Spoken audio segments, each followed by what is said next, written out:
Daniel thought he had finally found the perfect job. He had no idea that one simple rule would change everything. Welcome to Chigo's Prime, where every story stays with you. This is more than a YouTube channel. It's a home for unforgettable stories. Every story is carefully crafted to inspire, surprise, and leave a lasting impression. So, take a seat, open your heart, and let's begin.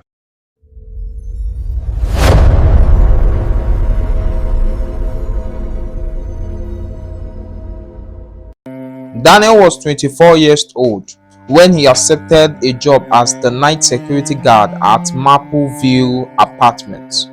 He wasn't looking for excitement, he just needed money. His mother had recently been discharged from the hospital. The medical bills kept piling up, and after weeks of searching, nobody was willing to hire him. Every interview ended the same way: "We will call you," but nobody ever did. Then one afternoon, he saw a job opening for a night security guard at Mapleview Apartments. The salary was almost 3 times higher than any other security job in town. It sounded too good to be true. Still, Daniel couldn't afford to ask too many questions. Looking back, he wished he had. On his first night, the building manager, Mr. Harris, welcomed him with a friendly smile and showed him around the apartment building. Everything looked normal. Families chatted outside before sunset. Children laughed as they rode their bicycles. A delivery driver dropped off grocery. Nothing about the place felt strange. If someone told me this place was haunted, Daniel thought, I would laugh. Mr. Harris finally opened the door to a small security room filled with surveillance monitors. "This is where you will spend your night," he said. Daniel looked around the room and smiled. "Honestly, this looks like the easiest job in the world." Mr. Harris smiled too. "It usually is."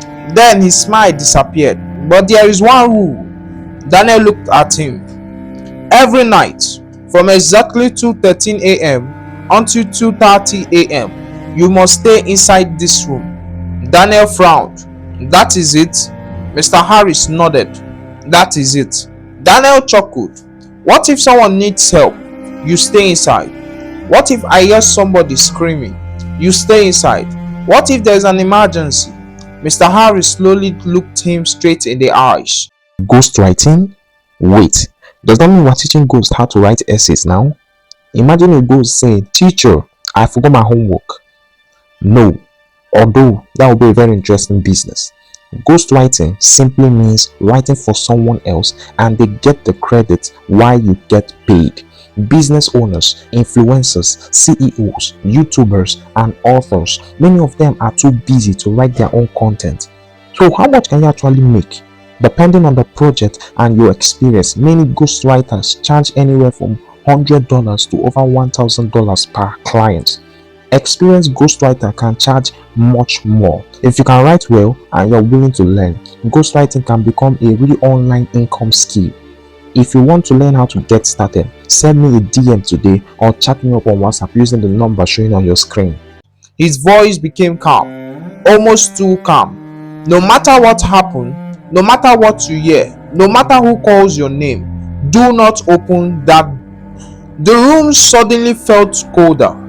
Neither of them spoke for several seconds. Mr. Harris picked up his coat.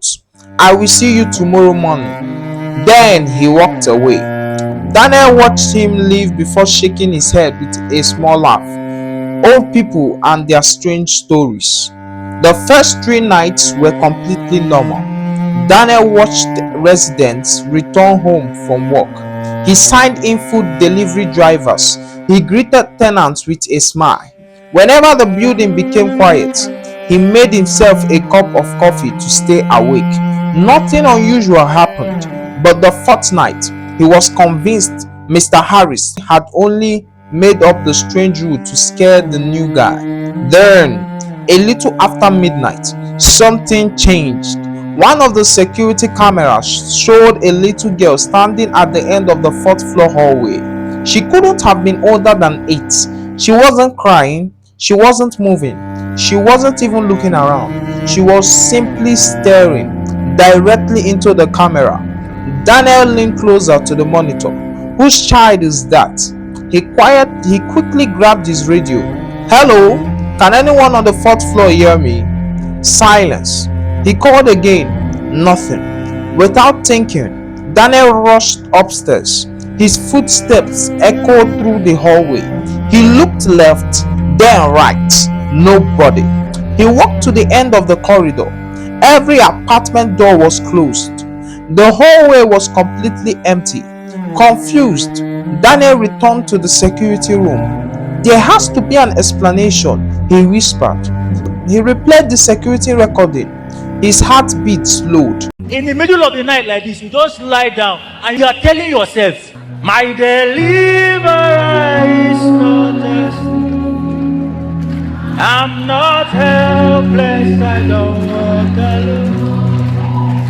My deliverer is not asleep. I'm not helpless, I don't fight it. Seven screw. You are welcome, okay. Then suddenly, it stopped. The hallway was empty. There was no little girl, no teddy bear, nothing. It was as if she had never been there. Daniel stared at the screen for a long time. I know what I saw. The next night, he couldn't stop watching the cameras. Every few seconds, his eyes returned to the fourth floor monitor. Then, she appeared again. This time, she was standing beside the elevator. She held the same old teddy bear. She wore the same clothes. And once again, she stared straight into the camera without moving. Daniel jumped from his chair and ran upstairs. He reached the elevator in seconds. Empty. The hallway was silent. The little girl had disappeared. Again, Daniel slowly turned in every direction. Nothing. No footsteps. No open doors. No sign that anyone had ever been there. He stood there for several seconds, trying to understand what was happening. But he didn't know it yet. That little girl was only the beginning.